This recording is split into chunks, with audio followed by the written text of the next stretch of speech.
Οι αφίξεις των τουριστών αναμένεται να ξεπεράσουν τα 18 εκατομμύρια, ίσως και τα 18,5 εκατομμύρια και τα άμεσα έσοδα να φτάσουν τα 13 δις ευρώ. Είναι η εκτίμηση του ΣΕΤΕ για το 2014 και ήδη το πρώτο εξάμηνο του 2014 έχει δώσει δείγματα γραφής. Συγκεκριμένα για την περιοχή μας, για το κρατικό αερολιμένα ΚΟ Ιπποκράτης, ο φετινός Ιούνιος για τις αφίξεις επιβατών εξωτερικού έκλεισε με θετικό πρόσημο 6,30%. Συγκεκριμένα το 2013 στις αφίξεις επιβατών εξωτερικού είχαμε 168.835 τουρίστες, ενώ φέτος 179.476, αύξηση δηλαδή κατά 10.641 επισκέπτες. Συγκεκριμένα αύξηση, για παράδειγμα 13,82%, 4.295 περισσότερους τουρίστες είχαμε από την Αγγλία, 1.281 από την Αυστρία, ποσοστό 32,78%. 41,66% αύξηση από τη Γαλλία, περίπου στους 1.330. Από τη Γερμανία 2.974, ποσοστό 9,54%. Από τη Δανία 18,96%. Από τη Λιθουανία αύξηση 39,42% και από το Λουξεμβούργο 37,32%. Αύξηση σημείωσαν και οι αγορές επίσης της Νορβηγίας με 11,32%, της Πολωνίας 31,10%, Σλοβακία 176,45%, Σουηδία 10,73% και Τσεχία 12,65%. Στον αντίποδα μειώσεις είχαμε από τις αγορές του Ισραήλ, της Ιταλίας, επίσης της Ουγγαρίας, της Ουκρανίας, της Ρωσίας, της Σερβίας, της Ρουμανίας, της Φιλανδίας και της Σλοβενίας. Εν τω μεταξύ και οι αναχωρήσεις επιβατών εξωτερικού για το φετινό Ιούνιο έκλεισαν με πρόσημο 7,23%, αύξηση τουριστών κατά 11.220.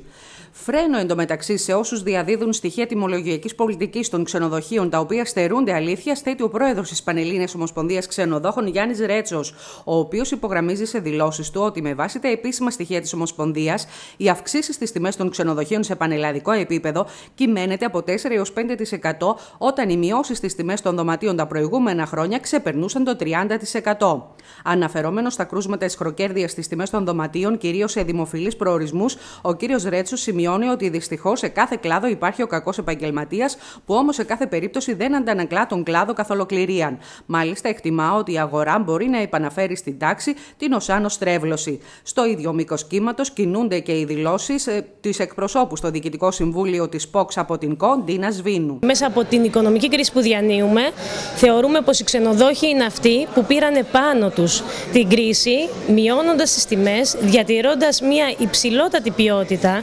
παροχής υπηρεσιών. Οπότε θεωρώ πως έχουμε από τις καλύτερες τιμές value for money.